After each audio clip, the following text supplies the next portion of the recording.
Egypt के शहर Alexandria के साहिल से 6.5 किलोमीटर दूर ठीक इस जगह पर डीप सी डाइवर्स ने समंदर के बॉटम पर कुछ ऐसा देखा जो बिल्कुल भी नॉर्मल नहीं था। जेम टीवी की वीडियोस में एक बार फिर से खुशामदीद। नाजरीन, जैसा कि हम जानते हैं कि दुनिया का 70% हिस्सा पानी है जिसको अभी तक हमने सिर्फ 5% भी एक्सप्लोर नहीं किया। ओशंस के अंदर ऐसी मखलूक भी मौजूद हैं जिनको आज तक इंसान ने नहीं देखा और इनमें कुछ ऐसे राज भी छुपे हैं जो हजारों साल पहले दुनिया में रहने वाले इंसान छोड़ गए थे। कभी रिसर्च वर्क का बहाना तो कभी सी एडवेंचर का। ये राज एक एक करके खुलते जा रहे हैं। आज आप जानेंगे 10 ऐसी चीजें जो डीप सी डाइवर्स को समंदर के बॉटम से मिली। नंबर 10, क्या कभी कोई रिवर समंदर के अंदर मौजूद हो सकती है? जाहिर है इसका जवाब होगा नहीं।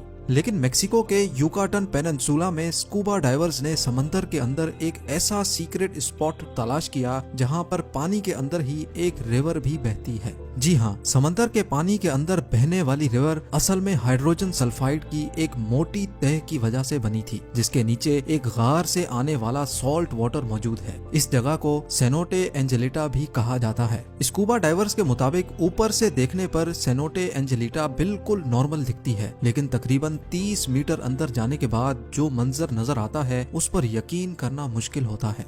नंबर 9, अमेरिका में फ्लोरिडा के बीचेस बहुत मशहूर हैं, जहां पानी के साथ साथ अक्सर सी शेल्स, क्रैब्स और मुख्तलिफ समंदरी मखलूक भी तैरकर साहिल पर आती है। लेकिन अक्टूबर 2012 में पोम्पनो बीच पर मौजूद लोग तब हैरान और परेशान रह गए जब उनको समंदर के साहिल पर एक बहुत बड़ी आंख मिली। जिस आंख का साइज इंसान के दोनों हाथों के बराबर हो, वो देखने में वाकई किसी बहुत बड़े समंदरी मॉन्स्टर की आंख लगेगी।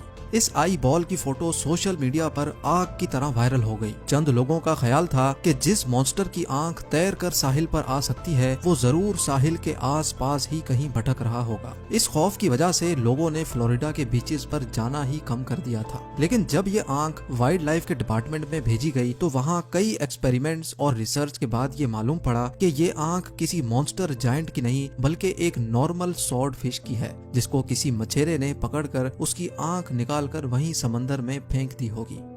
नंबर 8, इजिप्ट के शहर अलेक्जेंड्रिया के साहिल से 6.5 किलोमीटर दूर ठीक इस जगह पर डीप सी डाइवर्स ने समंदर के बॉटम पर कुछ ऐसा देखा जो बिल्कुल भी नॉर्मल नहीं था। जब बात फ्रेंच आर्कियोलॉजिस्ट फ्रैंक गोडियो तक पहुंची तो उन्होंने इस जगह पर तहकीकात शुरू कर दी। हैरत अंगेज तौर पे इस जगह से 64 शिप्स, 700 एंकर्स, सोने से भरे हुए खजाने, 16 फीट लंबे स्टैचूज, टूटी फूटी इमारतों के हिस्से और छोटे छोटे पत्थर मिले जिन पर अजीबो गरीब लिखाई से कुछ लिखा हुआ था। जो खंडरात के नमूने यहाँ से मौसूल हुए वो समंदर के अंदर ही कई किलोमीटर तक फैले हुए थे।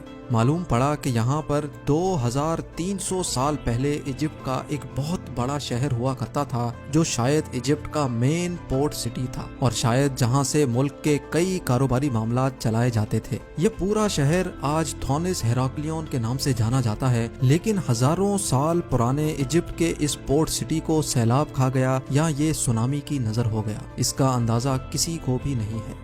नंबर 7, समंदर में 1 किलोमीटर डीप मछली की एक ऐसी किस्म भी रहती है जिसको देखना भी जापान में बहुत खराब समझा जाता है। इस मखलूक को जायंट और फिश कहा जाता है जो अपनी जिसामत की वजह से अजीब समंदरी मखलूक भी कहलाई जाती है। समंदर में 1 किलोमीटर नीचे रहने वाली इस अजीब व गरीब और फिश की लंबाई 50 फुट से भी बड़ी होती है और इसको देखते ही पहला ख्याल यही आता है कि ये कोई समंदरी सांप या अजदहा होगा। जापान में ये माना जाता है कि समंदर के साहिल पर और फिश का नजर आ जाना कुदरती आफत के आने का एक सिग्नल होता है।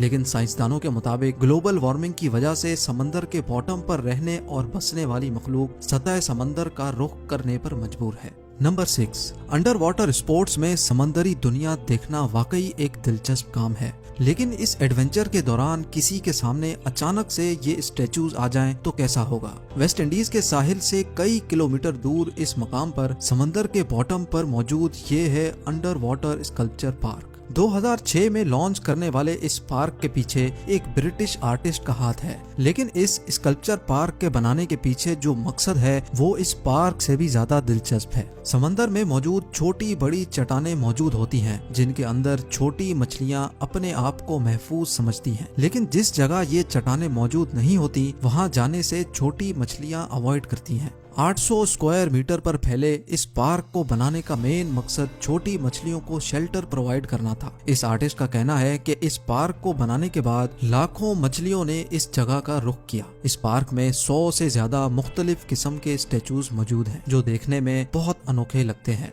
नंबर 5, जब से ये दुनिया बनी है तब से लेकर अभी तक जितनी भी कौमें यहाँ रहती थी, समंदर उनके बेशुमार राज छुपाए हुए है। इटली के करीब समंदर के बॉटम से डीप सी डाइवर्स को पुराने जमाने में इस्तेमाल होने वाली दवाइयाँ मिली। देखने में ये टैबलेट्स आज के दौर की दवाइयों से काफी अलग दिखती हैं, लेकिन अब मालूम करना था कि इनके अंदर कौन से केमिकल मौजूद हैं और ये किस मर्ज की दवा है। लेबोरेटरी टेस्टिंग से मालूम पड़ा कि ये दवाई कम से कम भी 2000 साल पहले बनाई गई थी, लेकिन इसके अंदर जो इंग्रेडिएंट्स इस्तेमाल किए गए थे वो जानकर तो और भी ज्यादा हैरत हुई, क्योंकि इसमें starch, pine resin, B wax, animal और प्लांट फैट्स के साथ साथ ओलिव ऑयल भी शामिल था। साइंसदानों के मुताबिक ये दवाई आंखों की बीमारी के इलाज के लिए इस्तेमाल की जाती होगी। ये दवाई एक छोटे टिन में अच्छी तरह प्रिजर्व थी और देखने में ऐसा लगता है कि ये हाथों से बनाई गई होगी, क्योंकि जिस स्पॉट से ये दवाइयाँ मिली थी वहाँ से थोड़ा ही दूर एक क्रैश्ड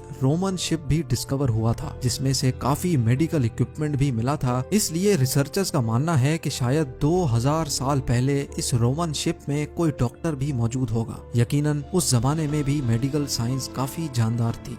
नंबर 4, फ्रिल्ड शार्क समंदर के बॉटम में रहने वाली एक ऐसी मखलूक है जो देखने में दिलचस्प लगने के साथ साथ खौफनाक भी लगती है। ग्रिल्ड शार्क की बॉडी का कुछ हिस्सा डायनासोर जैसा है, जबकि कुछ हिस्सा सांप जैसा दिखता है। इसका मुंह दिखता तो सांप जैसा है, लेकिन इसके मुंह में दांत भी होते हैं और वो भी पूरे 300। जी हाँ, इसके 300 दांतों की डायरेक्शन अंदर की तरफ होती है। इस क्रिएचर की लंबाई 6 फुट तक बताई जाती है और इसका शिकार करने का अंदाज सांप जैसा होता है। फ्रिल्ड शार्क अपनी बॉडी के आधे साइज का शिकार भी एक ही वक्त में निगल सकता है। इसके दांतों की डायरेक्शन की वजह से अगर कोई भी चीज इसके मुंह में अंदर चली गई तो उसका वापस आना पॉसिबल नहीं है। 2007 में जापान के एक मछेरे ने फिशिंग के दौरान पहली बार ऐसे क्रिएचर को पकड़ा। वाइल्ड लाइफ के इदारे ने ये क्रिएचर पकड़कर इसको सी वाटर पूल में डाला, जहां उसकी पहली बार वीडियो बनाई गई। उनका कहना था कि समंदर में 1 किलोमीटर नीचे रहने वाला ये क्रिएचर शायद बीमार था, इस वजह से समंदर की सतह पर आ गया होगा।